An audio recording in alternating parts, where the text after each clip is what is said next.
I was wondering if men just biologically are hardwired to want sex more and just physically desire sex more than women. I think so. What do you think?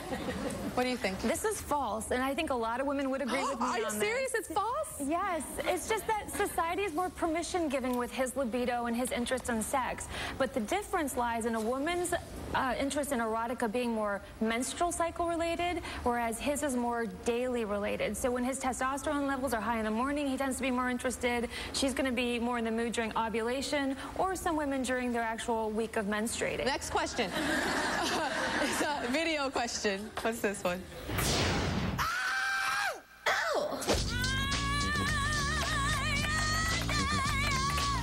Is it true eating green-colored candy can make you frisky?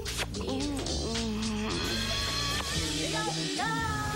you guys think that's true or false? False? Is green chocolate an aphrodisiac? Well, the green M&Ms as an aphrodisiac is a myth, but chocolate can put you in the mood for sex, though it itself is not an aphrodisiac unless you allow yourself to think that. Basically, anything in this world can be an aphrodisiac since your brain is your biggest sex organ. Especially if it's melted. Yeah. And you're dripping it all over somebody's body. Right. All right, here's the next video question.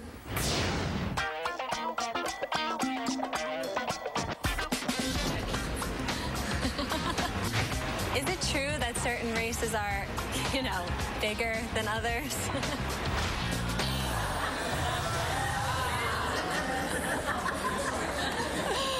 Do you guys think that's true or false? True? True or false? I can't hear you. Almost unanimous. Dr. Yvonne, are certain races, men, are they more endowed than others? This is true. Are you serious?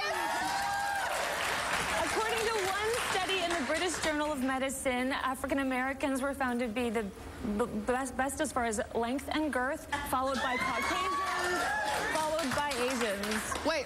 Say it again. You say it. So African Americans are the biggest, as what the study says, and then girth, and then Caucasians, and then Asians. And then Asians. What about Latins?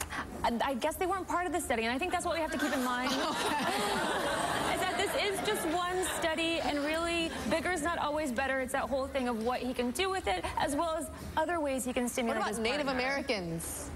Sri Lankans?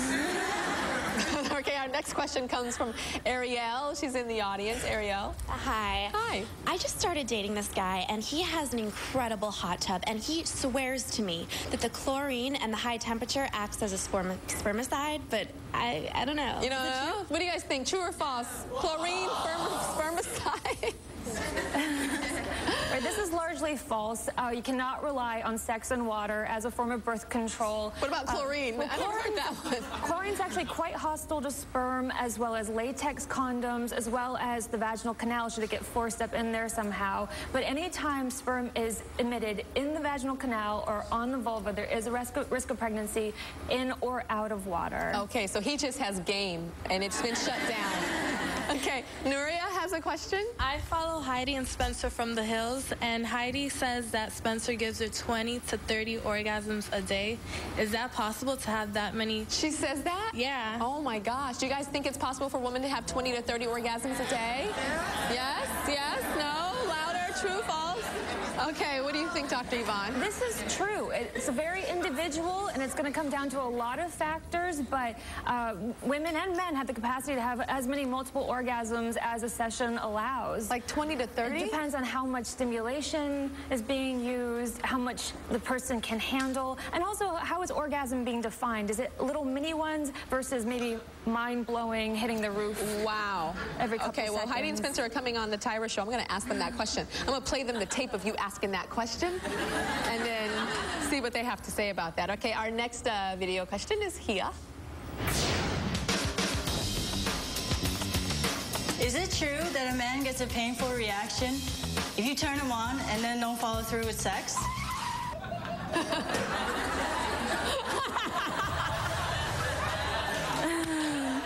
My producers are insane.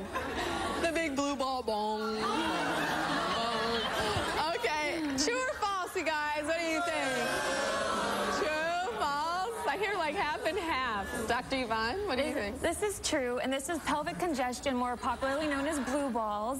And this is where there's vasocongestion, or a lot of blood that's being sent to the genitals, which causes an erection. And if it doesn't realize orgasm or ejaculation soon, then he's going to be feeling heaviness, aching, discomfort. But this doesn't mean that he needs to have sex for it to be relieved. It'll go away. Or he can take matters into his own hands. That's what I say. And I think this is so important. Exactly. I think it's so important, especially for young girls or girls that really, you know, wanted to make out and didn't want to go all the way. Don't listen to him when he says, well, I'm in pain and you have to do this. Say, well, if you're in pain, here's a magazine and go in the bathroom right now. And I'll see you later. We'll be right back.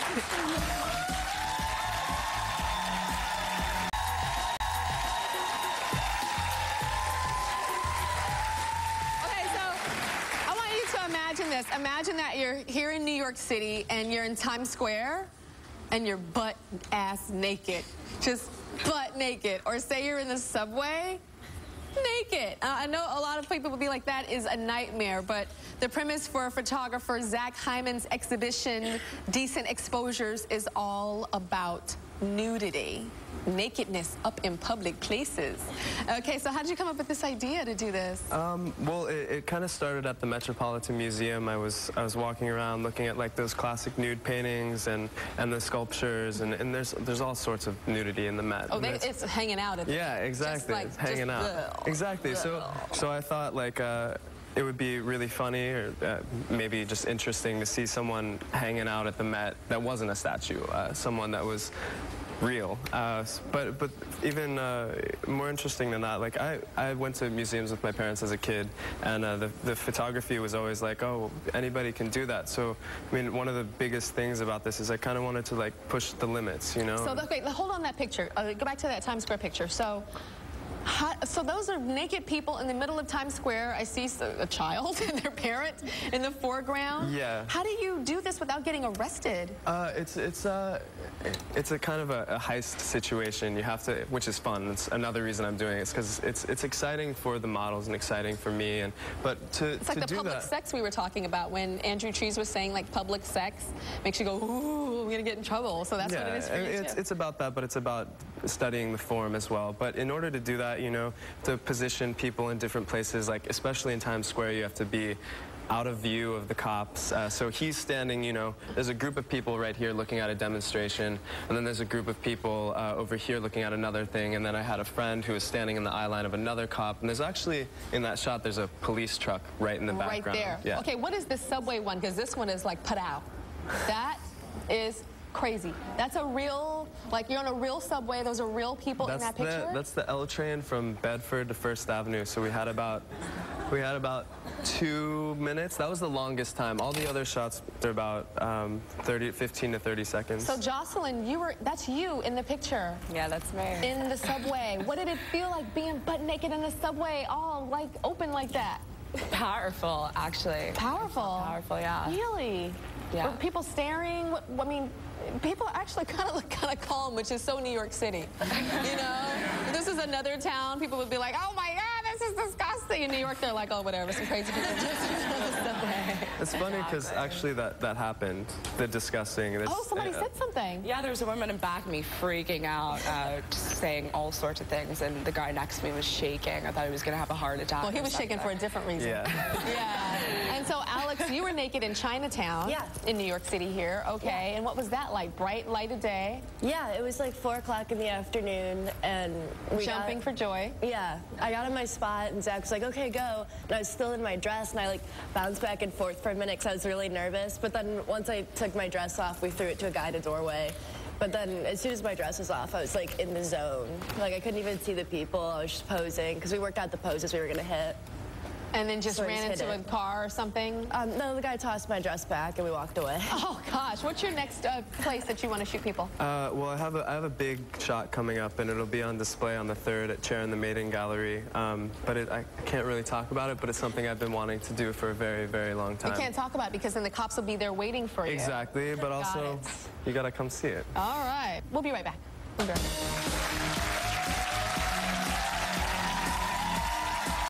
Do you want to take part in our sex poll? Go to TyraShow.com and check it out. It's really fun, real cool, interesting questions, more of what you saw today and then some.